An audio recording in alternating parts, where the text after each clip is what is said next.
Hello and welcome to the 5 Minute Film Club. This week we're looking at the 1972 eco-sci-fi Silent Running, directed by practical effects wizard Doug Trumbull, starring Bruce Dern giving a large and exciting performance as Freeman Lowell. Now when I first mentioned that I was doing this film, lots of responses thought, hang on a minute, my agent.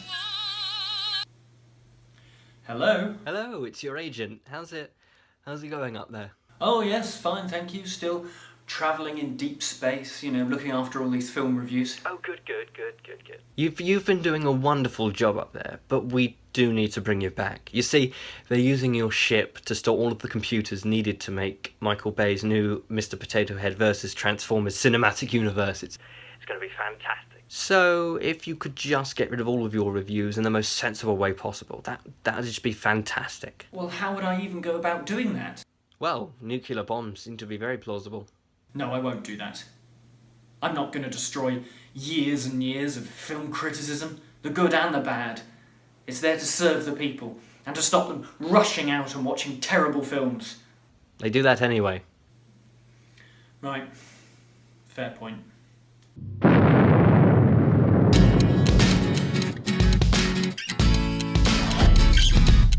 When I first mentioned that I was going to be reviewing Silent Running as my next film, I got a lot of good responses from people. Mainly from people who'd watched this as a child and really enjoyed it. Now, I don't have that relationship with it.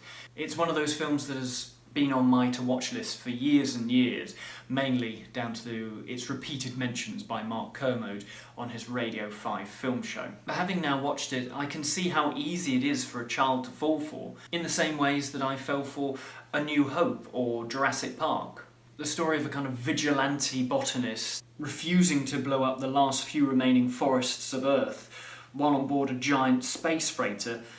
The film has an easy message to follow and also includes great little realistic drone robots that predate anything like R2-D2 or C-3PO. It's also a film that's not afraid to have a bit of a dark edge.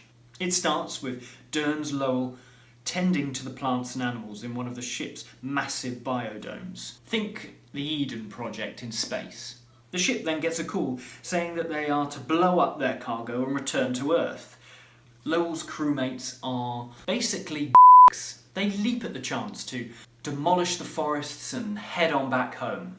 However, Lowell has other plans and takes drastic measures to ensure that the forests are saved. Director Douglas Trumbull worked on the 1968 science fiction classic 2001: A Space Odyssey. He created all those wonderful models and special effects that still make that film a worthwhile watch today.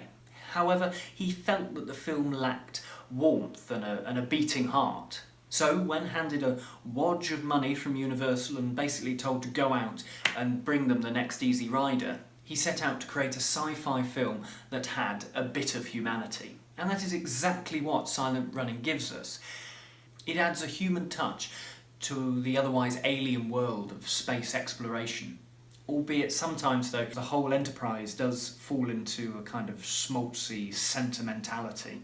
The songs, sung by Joan Baez, may sound pretty and ethereal, but they did produce a few sniggers from my cynical mouth. But with the introduction of the three drones, Huey, Dewey and Louie, and watching them slowly acquire human traits did tug on my heartstrings. There's a great scene where they're all around playing cards, and the drones start to show each other their cards and cut Lowell out, and as strange as it may sound, it is very heartwarming to watch. The look and the feel of the film is so tactile and beautifully crafted, and the fact that there are actual people inside those little drones only adds to the magic and creativity of this film. This film still holds a lot of influence, even 45 years nearly after it was released. You look at Star Wars that came out just a few years later, I can't imagine it being the same without Silent Running coming first. And certainly films like Moon, Avatar, and definitely WALL-E all take their cues from Silent Running. Bruce Dern's performance is still enjoyable to watch, and it's great to watch him go from, well, not a sane human being, but slightly more level until the final moments of the film where he's completely introverted. And of course Douglas Trumbull and everybody involved managed this in a very respectful 90-minute running time. Now, aside from all that, I cannot profess to be this film's biggest fan, certainly on its first viewing, but it is definitely one that I want to return to and hopefully let it into my heart. Thank you very much for watching.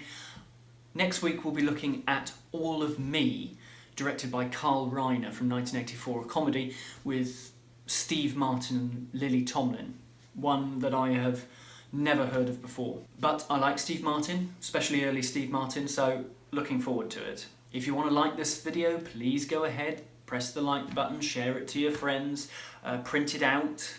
Can you print out a video? No, not really. That's it really, just do all the internet things. And I'll see you next week. Thank you, bye!